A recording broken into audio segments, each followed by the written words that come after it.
Welcome to Home for Ambition. I'm John Colliker, CEO and co-founder of Leland. As a reminder, this is a weekly show for ambitious people who are trying to stay ahead as work, learning, and opportunity, and really everything in our work is sort of rewritten because of AI. And each week, our goal is to break down a few of the biggest ideas shaping this new world. What's real, what's overhyped, and most importantly, what do we do about it? So with that, let's jump into it. Mike, Jake, you guys excited? How are we feeling? Feel at home. Feel at home for Ambition. Mike, nice firework effects. It's been a great week. Episode 1 was fun. Went and listened to it. Is it already outdated? Has the AI world moved significantly in a week? I don't know. I think it has. All right. I'm going to jump into the first topic. We got kind of a packed agenda, a lot of fun things to talk about. So one of my friends, Ethan Choi, he is a partner at Khosla Ventures. So they're, on the cutting edge of a lot of things. Some of their investments are like crazy forward leaning. I was talking to him and they invested in a company that's trying to like recreate energy through cells as sort of like humans do, like through sugar, like actually use sugar to power certain things. So they have all sorts of kind of cutting edge types of investments. He posted a chart a couple weeks ago that I thought was worth debating with you guys, which is essentially where does your job sit on the cooked landscape, I guess, or how is it changing? He described it as safety level from AI disruption. So for those that are listening to this, I think it's worth describing what the matrix looks like. It's a 2x2. You have on one axis, you have leadership skills. On the other one, you have job complexity. So in sort of the upper right quadrant, it's a green background. He's labeling it the executive strategic bucket. These are things like CEO, chief medical officer, COO, CFO, managing partner, general counsel, VP of engineering, director of product. So I guess we all like this chart because we essentially all fit into this quadrant. And then you have the bottom, I guess, far right quadrant. So it's highest on job complexity, lower on leadership skills. You have things like surgeon, software engineer, data scientist on kind of the far side, and then everything from radiologist, architect, actuary, financial analyst, investment banker, pharmacist, cybersecurity analyst. On the top left corner, you have, this is what would be high on leadership skills and lower on job complexity. It's actually not a ton in like the top left because obviously as you have less job complexity, you don't tend to have as much leadership. Things in this bucket would be HR director, operations manager, office manager, call center manager, branch manager, that kind of stuff. And then basically in the red bucket, you have, which would be lower job complexity and lower leadership skills. You have sales rep, junior HR coordinator, marketing coordinator, payroll clerk, admin assistant, customer support. And the worst, I guess, most cooked job he has in here is data entry clerk. So I'll pause. Would love to. What were your reactions when you saw this chart, Jake and Mike? Just pure outrage for my data entry clerk friends. No, it was like kind of where you started. It's like your first check is, where do I fit? And I'm in the green quadrant right now, so obviously this is feeling pretty good. I wonder, as different people make these different kind of charts, Ethan himself is probably in the top right green corner, and it'd be interesting to see if someone make a chart where they would put themselves lower than the best position. And so that was one of my quick thoughts is like, is this leaders blinding themselves into their importance by putting themselves super high? But interesting chart all around. Obviously we're gonna dig into it more, but I want to take the first.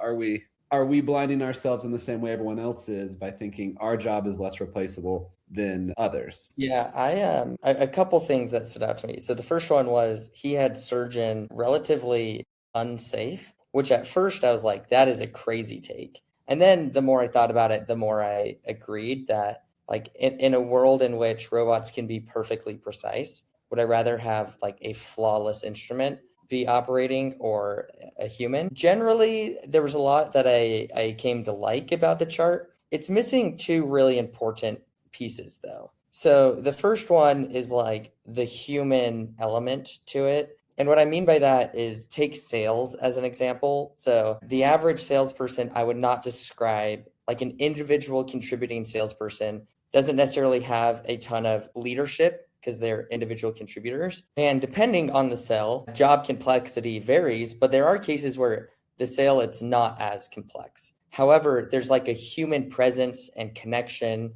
that matter a lot. And so even though AI might be great at writing a perfect pitch or saying the right things, it's not going to be as good at speaking to humans and connecting with humans as a human will be. Second most important part is the number of jobs or demand in that industry. So a good friend of mine has worked at several large self-driving car companies like Tesla, Waymo, Nvidia, and specifically he's worked on like the trucking development side. And I remember getting dinner with him once and I'm like, are you going to go put truckers out of a job? And his response was, no, on average, we're about 100,000 truckers deficient in the country. And so if you talk to a lot of these like Walmart or large trucking companies, they're not saying, hey, I'm so excited to go lay off truckers. They're saying, I need way more trucks going than I have now. And it's been really hard to get truckers. I'm excited for a world in which I can X or 10X the number of people I have. And like humans can be part of the supply that I need. Now, obviously, this chart is maybe talking more long-term and over time, you'll get to an equilibrium. But maybe speaking from like a product management perspective, there's not a lot of people who self-select out of being a PM. And so in a world where you start to see for fewer and fewer software engineering and design roles, do those people end up going after product management jobs? And so even though I might not get laid off as quickly, my ability to change jobs is essentially gone because there's a massive overabundance of PMs. I mean, this is wildly baiting commentary to assume there'll be less software engineer jobs, but an equal amount of product jobs. I mean, that's an ambitious way to view it, and it maybe go back to my original point of like our own bias from our own spots. But I think truck drivers actually doesn't fit on this particular graph because that's a considered a blue collar job, and so I get your point stands, but I do think what's different about the truck driver versus some of the hope for some of these other roles that might look bleak in the red or in the yellow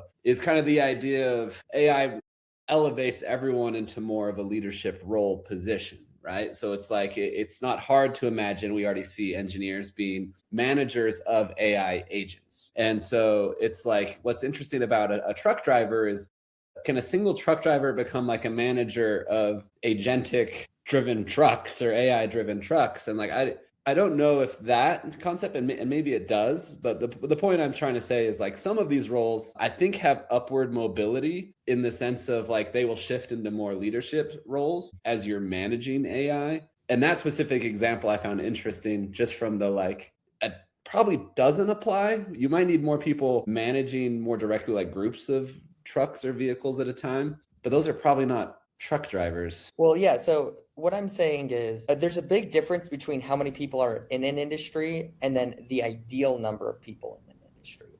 So for example, basically every study shows that the fewer students in a classroom, the better the outcome. Like the more personalized the teaching, the better. Now we have large classrooms in the United States, not because that's the optimal configuration, but because financially that's the only way we've been able to make it work is like one teacher to 35 students. And so my point is, if AI makes so you can essentially have the equivalent of 100 times the people in an industry, does that actually shrink job? Like, is that actually bad? And I would say that no, like this is maybe great for teachers of like more students can get more personalized learning, and that's not going to get rid of the teacher because there's something about the human presence to say, hey, like shut up and pay attention that like an AI is not going to be as good at. But it doesn't necessarily mean there's going to be a shrinkage of jobs. And then the opposite is true, where a lot of people are employed in an industry today solely because the unit of effort to create something is very high. And if AI gets better, you will see like real shrinkage in the number of people. Yeah. I think one of the things that I would add here is that like the premise of leadership skills and job complexity being the two dimensions here, I think is fine. I think job complexity is a very large bucket. And I think one of the biggest buckets that is not necessarily covered here, or maybe needs to be kind of an element of job complexity, is how much it connects to the physical world or other people. To put software engineer like slightly behind surgeon, to me is like crazy, because even though eventually a surgeon might be automated, but like you got to build a robot surgeon to connect to, like, so how fast is that going to happen? And even things like receptionist, one of the things that's most cooked essentially on this chart, but like, are people really going to completely get rid of the friendly face when you walk into a dental office? Like, I don't think so, at least not for a long time, right? That receptionist is going to be the one vibe coding your internal SaaS software. I mean, yeah, so it's like how much, I mean, the reality is like no one on here is safe, right? Like the CEOs that can't figure out how to adapt to it, even though they're in the top right, like they're the one, like they're going to get fired faster than anyone and get replaced with someone that can figure out how to navigate this. But I think I probably would have made the bottom right quadrant green, not yellow. Because I actually think there's kind of a lot to complexity. And I think I might add the layer of complexity being connecting to the physical world or connecting to people. Like a sales rep, like an inside sales rep is also in the bucket of getting cooked. The reality is like so much of a good sales rep's job, if they are actually closing business, is interacting with another person, right? Yeah. So maybe if your sales job is entirely digital, sure. Or maybe if you're just an SDR, sure. But like if you're in the business of like closing relationship deals, like people are still getting on airplanes for that. So I don't know if that's going to get automated like anytime soon. I want to go, I think it's a good point to John's point and yours, Mike, is you went to the teacher example. And a teacher is not on this. And they're, according to a quick AI summary from a Google search, 4 million teachers in the United States actively employed.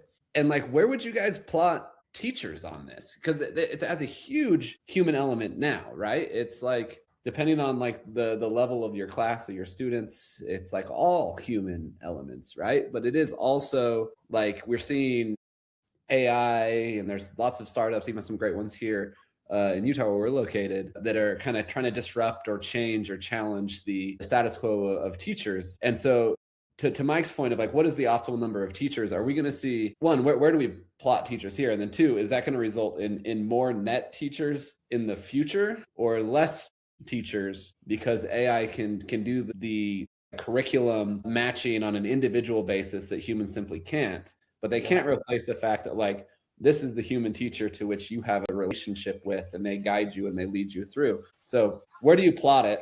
And then more or less is my question to you guys. Yeah, I'm the opinion that you'll see very little shrinkage of teachers. And now maybe the day-to-day of a teacher changes significantly, where a lot of the learning is done individually, and a teacher is like, meeting with people, inspiring them, understanding their needs, almost more of like a counselor than like the actual lecturer. But and I guess it also maybe depends on the age level. But I think about my 6-year-old nieces and nephews, and the chances that they are going to be able to like have a screen talk to them for 8 hours straight, and they're going to respond to that well, is extremely low. And so like maybe in high school or college, you can start to expand the number of teachers per classroom, but I'm just dubious that the human element is going to lead to mass shrinkage of teachers. So what you're saying status quo on teacher numbers potentially. Yeah, and I would say, to John's point,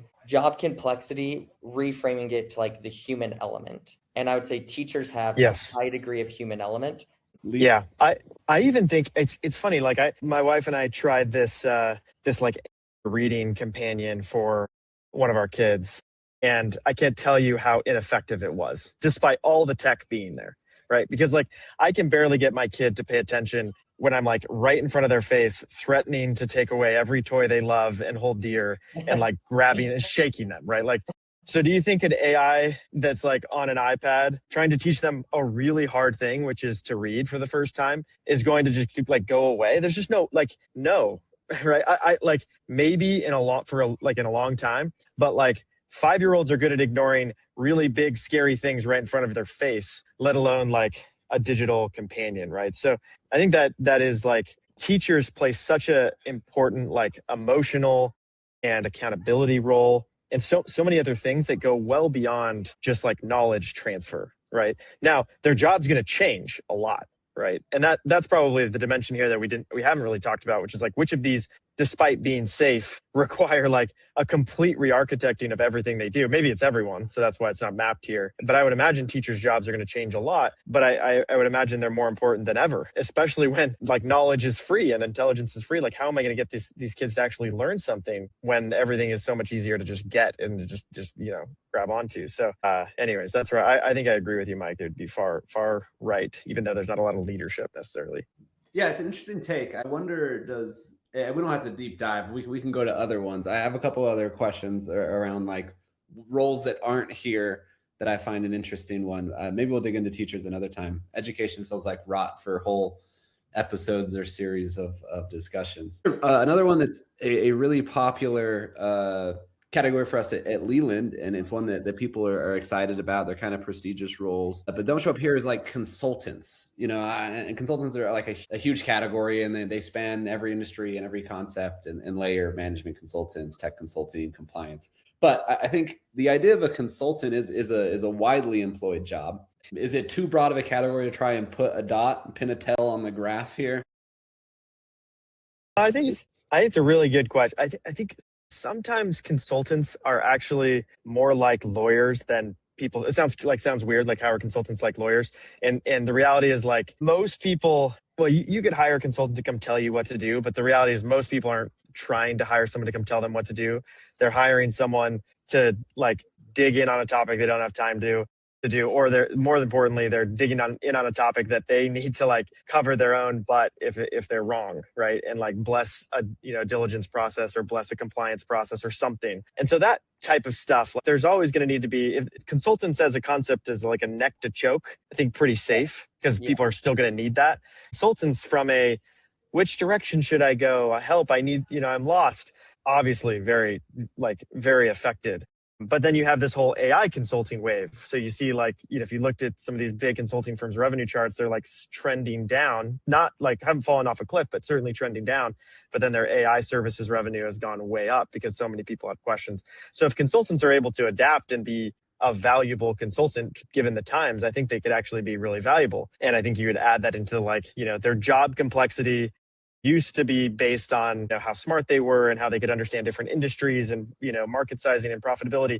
Turns out LLMs are really good at that. So their job complexity has to evolve to be things like compliance or AI or other things that are still complicated or you need a throat to choke, essentially. Yeah. I was going to say a similar comment of, I went on a hike once with a like chief security officer, and he basically told me that his job was to get fired if the company ever got hacked. And like, that's why they paid him money, is so that he could be the scapegoat. And as I started to look at some of these, like tax accountant, like how good would AI need to be to just one shot my taxes without a human ever looking at them? And it's like, not this year. Like, I still want a human to look at it. Like, maybe it can do all of it, and all I need is just like a thumbs up. But I don't want to get audited, and therefore I want a human to look at it. And I think I agree that there's like part of the human element is someone to take fault if it is wrong and like validate that it is right. Yeah, but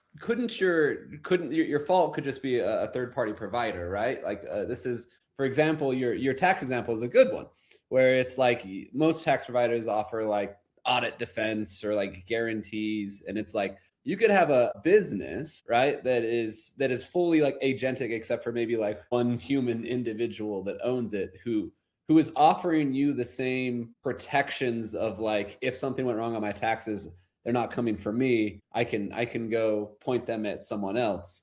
And like that feels like micro companies that are AI first with like one CEO could, and maybe that CEO has to be an ex-accountant or something because they have to know the domain space well enough. But do you think there's like, can businesses be that?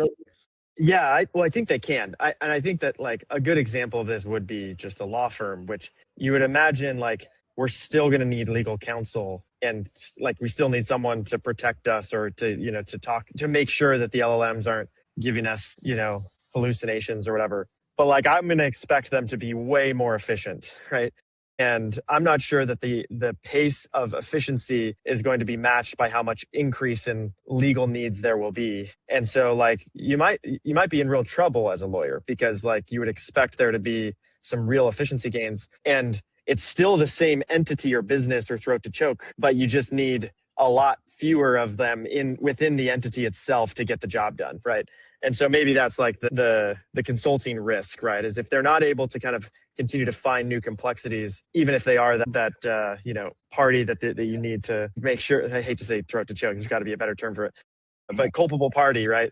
Responsible party. If they can't continue to add complexity, then there has to be a shrinkage in the industry, right? Got it. So in Mike's initial example, you might have a small company that has a founder and an owner, and then he will hire one person within his company, so he can offload he still has someone that he can choke. Now, if we can't use the term throat to choke anymore, oh man, we got to find a new metaphor here. It's like a 2-person startup, or one's the founder and the owner. One person is the party that he can fire, as his services are going to be held accountable by his customers, and the rest of it is AI. I would argue that happens today, like with marketing agencies, right? Like you hire a marketing agency so that you can fire the marketing agency when the product's not. Yeah, can I ask you, let me change the subject, because I know we only have maybe 15 more minutes, and I want to talk about something that I've been thinking a lot about. Yesterday, many of you know, Leland has these new AI builder programs that are very popular. We were talking to a business yesterday that's interested in implementing it, and the champion asked us on the call, how do I get my people to adopt this when they look at it, they see it as a major threat? They know, they see where it goes, and their manager sits down with them and says, hey, walk me through what you do every day and let's see what we can automate.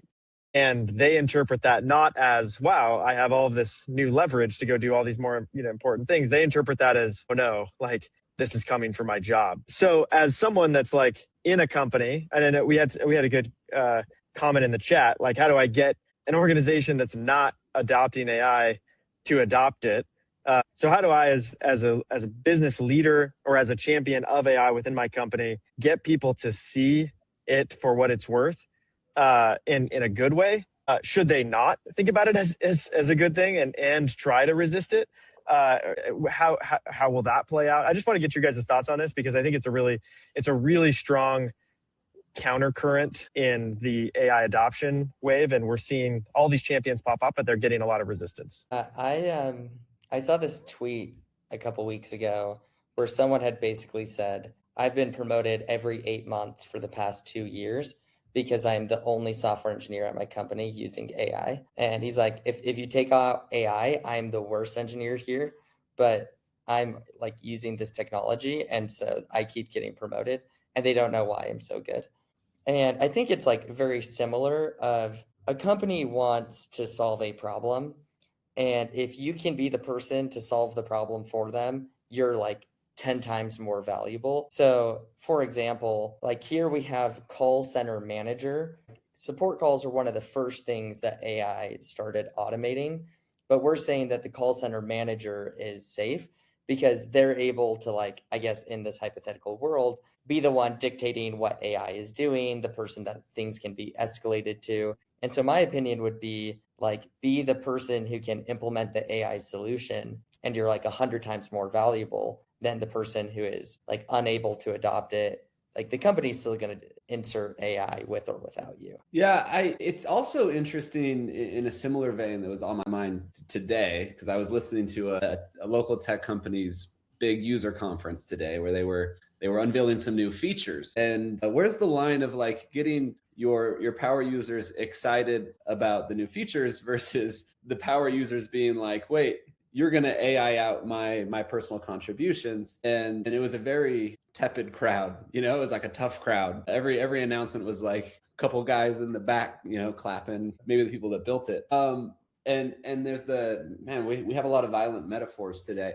Throat to choke, digging your own grave is the one that seems to be going out a lot, right? Which is like, you want me to help dig my own grave? Why should I be enthusiastic about that? And to Mike's point, the game theory says, well, your best move here is to like participate and try to ride the wave. But I think it is very real, and a lot of employees or people, or will be happy to just, do what they're asked. But there's a lot of people who like to, strategic thinkers that try to play things out, which is kind of how our conversations started, and why we decided to just do this podcast of like, well, what does this mean on the next step, on the next step, on the next step? And I think it's on leaderships and maybe some of the value of being in that top right corner, but also some of the burden to paint a picture around like, how does this elevate and how does this change, and how do we ride the wave together, and how do we navigate the game theory not just as an individual, which I have that interest in mind, but also us as an organization. Because if we get disrupted, then everyone's role is gone, right? And so it's like we've got to ride this thing together, but also just go seize this opportunity around what is available and change, and paint that picture for people to be like, well, you used to do X, and I'm a software engineering leader, for those of you that don't have it memorized from week one. And I lead a team of engineers, and software engineering is maybe one of the most disrupted roles of any right now. And it's already drastically changed the way we do and think. And if you defined your role as only like writing syntax, then like, yeah, your role's over. And helping us implement AI has dug your own grave. But the problems that we're trying to solve are not going away. And like we're shifting our level up. And that was the point I was trying to make earlier. We're moving up the chart from maybe being less managers into higher leverage opportunities. And if you paint that picture for people, most people get very excited about it. Yeah, I think what's tough, I think, is that sometimes people feel like AI is it's like eating up the chain. The quote that stuck with me, you guys may have seen Anthropic release their 81,000 interviews of basically like how people are feeling about what people want from AI. And one of the big things that we can drop it in the chat, but they went through like, where has AI delivered on the vision? And number one was like 32% of people said productivity. The next biggest answer was AI hasn't delivered. And the quote was, AI should be cleaning windows and emptying the dishwasher so I can paint and write poetry. Right now, it's exactly the other way around. I thought it was funny and it's true. Sometimes, and we've heard this from engineers who say like, well, I like writing code. Like that's the part I like to do. So it's not actually that AI is taking things that I don't want to do. It's taking things that I actually do want to do and is doing it better than me, and sort of feels like it's going to keep eating up even the leverage stack. And so then I end up wondering like, okay, well, like that feels like my grave, even though I am, moving up the leverage stack. But maybe the answer is like, there's always more to move up, and we just need to figure out what those are. Because even if I automate some confined system, there's another system that I can go then create. And I actually think that's real. I think that's maybe one of the problems in how we've thought about AI so far, is that I think it's actually really hard to completely automate someone away, like entirely, the whole function. Now, if you have 17 people that do the exact same thing, maybe you need less muscle. And so it does eat some percentage of jobs. But if you say, we have 17, let's say we have an organization with 12 engineers, like it's going to be a while before you say, we don't need engineers, and probably a pretty long while before you don't need even like a small portion of them, because there's just so much more you can do. But I think that's a different topic when you have like 12,000 people and you're trying to trim the fat. Of course you're going to have more leverage there. Yeah, there's a post from the CEO of Ramp. If you're not familiar with Ramp, they're a very large like expense management platform this morning, in which he said the top quartile of AI spending companies have doubled their revenue since 2023. And the bottom quartile has not really seen any growth. Like they've basically been flat to GDP growth over the past 3 years. And it's really interesting that the answer is not, they spend way less or they're way more efficient. The answer was they grew revenue. And the reality is, if you talk to most business owners, they're like more bottlenecked by being able to chase opportunities than wanting to like be more efficient and cut costs. Now, not all companies, to your point, John, are that way. Maybe you already have infinite cash and therefore can go pursue all the opportunities you're interested in which case you do care about efficiency. But I would say that your average company wants to do more. And so I don't think that the threat is you like the company saying, I want to do less now. I think there are drivers and there are executors, and companies are more and more excited about drivers because AI can do the execution, and they're less and less excited about executors because AI can do that. Yeah, I agree with that. And I'm thinking back to the study that was referenced, the Anthropic thing around, how are people feeling? What do they want? What do they do? And to me, it just keeps coming back to the idea that like, this is just like a disruptive technology. And instead of looking at like the innovator's dilemma, classic business book at a business level, it's happening on like every individual person's level. And it's like every is facing an innovator's dilemma. Every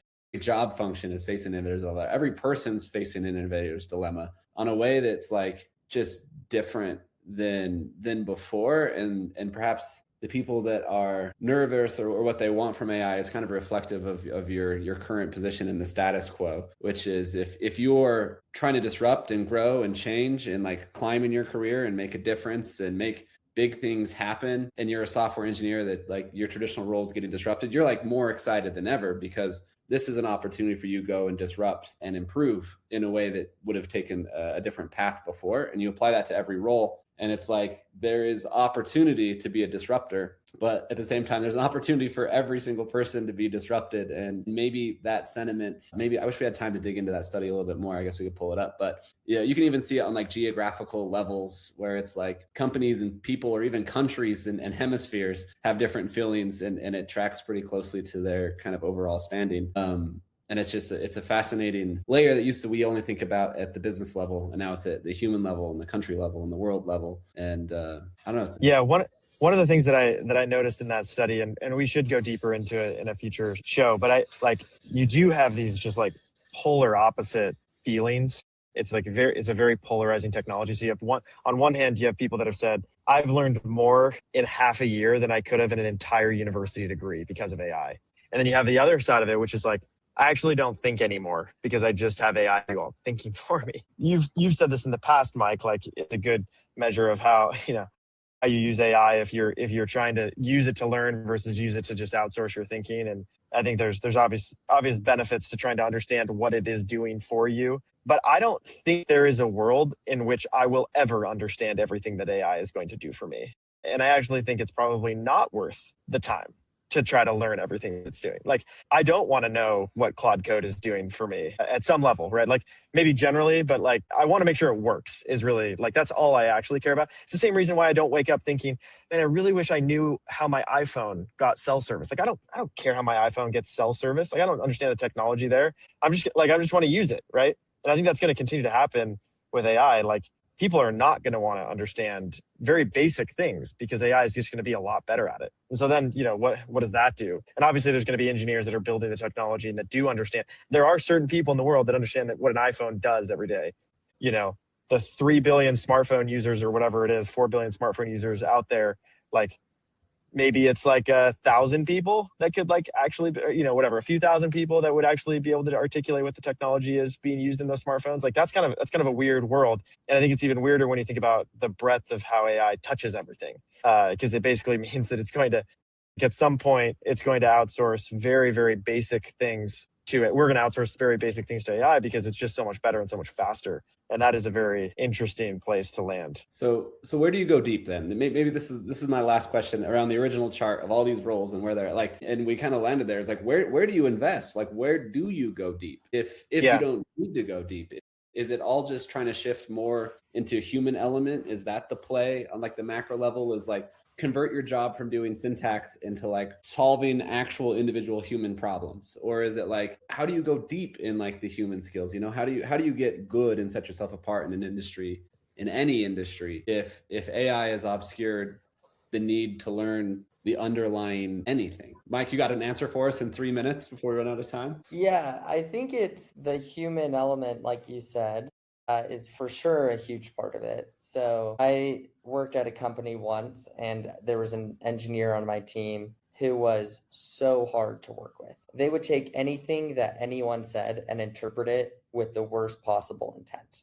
And it just made working with them a nightmare. But they were so good at writing code that they would never get fired.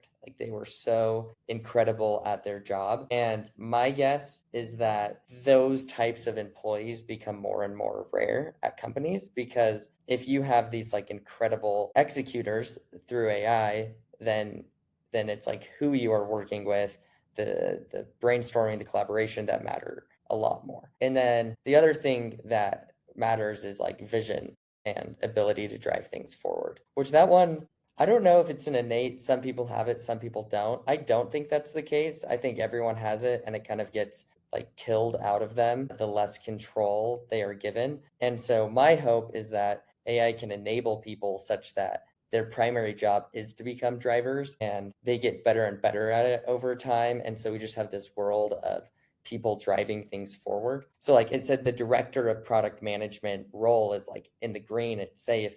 My hope is that like every PM just becomes like a director of product equivalent and can be driving so much more forward than it is today. Yeah, I think that's like to me, the way I'm hearing that, Mike, and I think maybe the way I would articulate it is like the way that leadership was mapped on that chart. I think in the way we think about leadership historically, or I guess like the way where my mind went is very like people leadership, like the ability to kind of galvanize people. And I do believe that like that form of leadership is incredibly scarce, but there is this like orchestrator form of leadership, which like might be related to how are you orchestrating resources or agents or AI in an effective way.